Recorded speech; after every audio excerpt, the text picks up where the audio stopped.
Radio, I'm Christina Onnested. The White House is moving forward with a proposal that would lower student debt payments for millions of Americans now and in the future. It would cap payments for undergraduate loans at 5% of borrowers' pay, cutting their bills in half, and require payment only for those who earn more than $30,000 a year. The proposal would also make it easier to get debt erased after making several years of payments. Existing plans promise to cancel remaining debt after 20 or 25 years.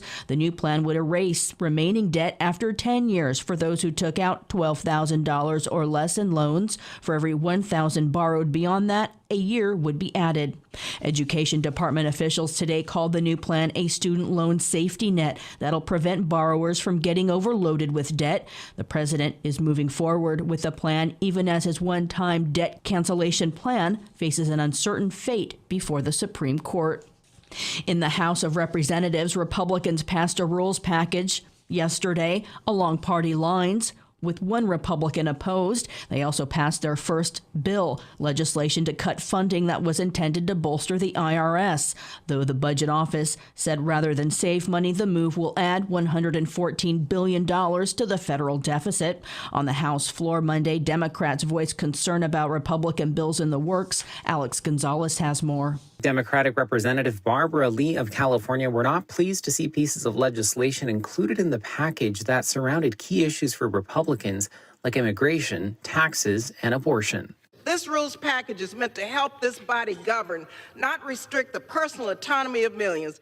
One of the bills would prohibit taxpayer dollars going towards abortions, despite federally funded abortions already being illegal. I'm Alex Gonzalez for Pacifica Network and Public News Service. The Illinois Senate has approved a ban on semi-automatic weapons. The measure was approved 34-20 Monday, just hours after the governor was sworn into his second term, pledging support for the legislation. A group of Chicago doctors and trauma surgeons also spoke in favor of the ban ahead of the vote. At least 2,832 shootings happened last year in Chicago alone. Add to that number the shootings across the region in the state and the country, and then multiply that number of relatives, neighbors, friends, first responders, and healthcare workers who are traumatized by gun violence every day in this nation. It's a public health crisis. I think we can all say that enough is enough, and that should not be a controversial statement.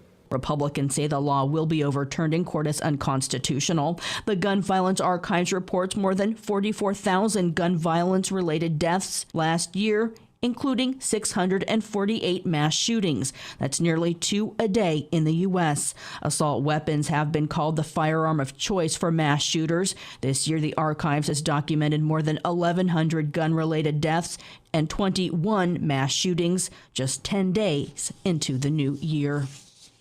Thousands of protesters in Rio de Janeiro and Sao Paulo demanded no amnesty following a riot that invaded the heart of Brazil's capital Sunday in an effort to reinstall former right-wing President Jair Bolsonaro. With more than 1,500 people arrested, Justice Minister Flavio Dino vowed to prosecute those who helped them and who acted behind the scenes to summon supporters on social media and finance their transport for crimes including organized crime, staging a coup, and violent abolition of the democratic rule of law.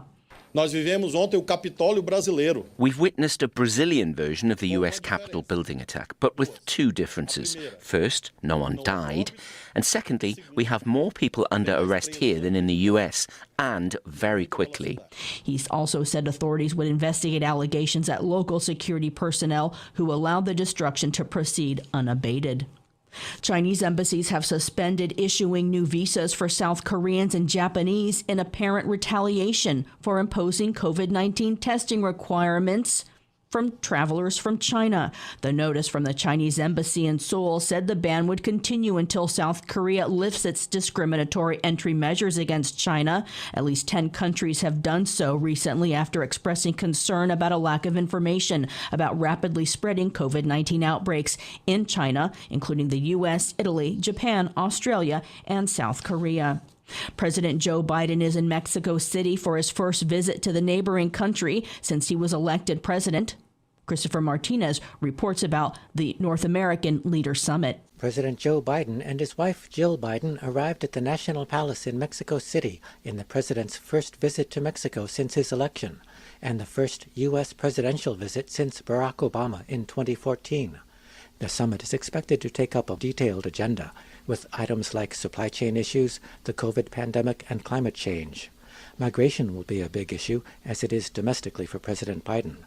And there are trade issues, like Canada's dairy products and Mexico's bans on genetically modified corn and the herbicide glyphosate. The U.S. wants to slash the illegal import of narcotics like fentanyl from Mexico, while Mexico wants fewer U.S. guns. President Biden will meet with Prime Minister Trudeau Tuesday morning, followed by the start of the Trilateral Summit. Reporting for Pacifica Radio News KPFA, I'm Christopher Martinez. The latest in a relentless string of California storms is swamping roads, battering coastlines with high surf, and increasing the death toll to at least 14. Another is on the way as a 5-year-old boy was swept away in floodwaters out of his mother's truck near Paso Robles in Central California. His body has not yet been found. I'm Christina Onnested reporting for Pacifica Radio.